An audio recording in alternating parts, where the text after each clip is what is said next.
If you're in the UK as an overstayer and you are in a genuine and subsisting relationship with either a British national or a person who's present and settled in the UK with ILR or some sort of permanent residence or settled status, which all mean the same thing, which all mean permanent residence, that is ILR, indefinite leave to remain in the UK.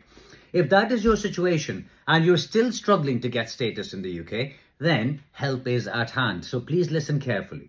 First of all, you need to understand that even if you're an overstayer in the UK, you can still get status from within the UK if you are in a genuine and subsisting relationship.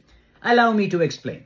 First of all, you need to understand that under the immigration rules, we are looking at Appendix FM of the immigration rules. Appendix FM says you need to meet the financial requirement, you need to have legal status in the UK, you need to meet the English language requirement, and you need to show that you are in a genuine and subsisting relationship in the UK. If that is not the case, then you will not be given status from within the UK. Or if you have legal status and you still do not qualify for the spouse visa because one of the other requirements you cannot meet, then you could be put on a 10-year route to settlement. I don't want to confuse the issue right now. Let's just focus on the basics.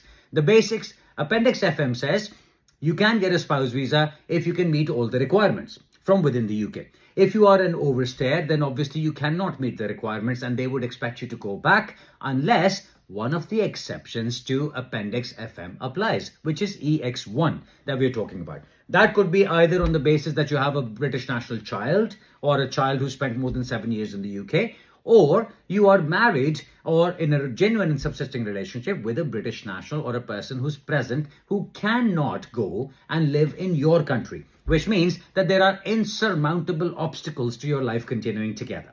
So first of all, you need to show that you have the relationship, you have the family life and the private life that you have established here. On top of that, you need to show that your partner cannot go and live with you in your country. If those two conditions are met, then you are able to get your status in the UK without having the need to go back to your country and apply for entry clearance as a spouse, which most of the people believe that they need to do if they don't have legal status in the UK. So these applications, never easy. They routinely get refused, but then when you go into an appeal and you're able to argue the matter in front of a judge, there is every possibility, if you have insurmountable obstacles to your life continuing back in your country, then there are reasons why this could be allowed, and that is something that we can do. The other thing I wanted to focus on here is for people to understand what that relationship means. What is a relationship recognized by law? If you have been living together as unmarried partners for over 2 years and you can evidence that, then that relationship is recognized under the law. On the other hand, if you have a valid marriage, legally valid marriage, then that is also going to be accepted under the law. Now, some of the examples I can give you: if you're married in some other country outside the UK, if in that country's law you were married according to the law, then your marriage will be recognized here. But if you're in the UK, for example, if you're a Muslim and you'd go for a nikah, which is the religious marriage, then that is not going to be accepted for the purposes of a valid marriage unless you have a registration done as well. So a lot of details that can go into this. I'm not going to go into all of that. The point of this video was simply to let people know that if you are an overstayer in the UK and you are in a genuine and subsisting relationship, there is an option where you can get your status from within the UK rather than having to go back to your country and apply for entry clearance. Of course, if you can do that and you meet all the requirements, even though you may have a bad immigration history, that is also a very good option, because that you will follow the law. When you follow the law, there is always an option or an opportunity that you can get your status much, much quicker.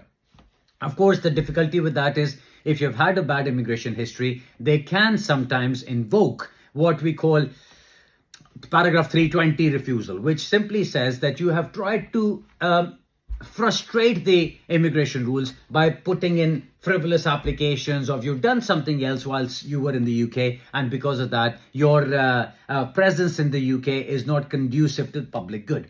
Again, too much detail, I don't want to go into that, but just the basic idea: you're an overstayer, you're in a genuine subsisting relationship with somebody who's present and settled in the UK, you can get your status. I have also done applications where somebody has tried to get their status on the basis of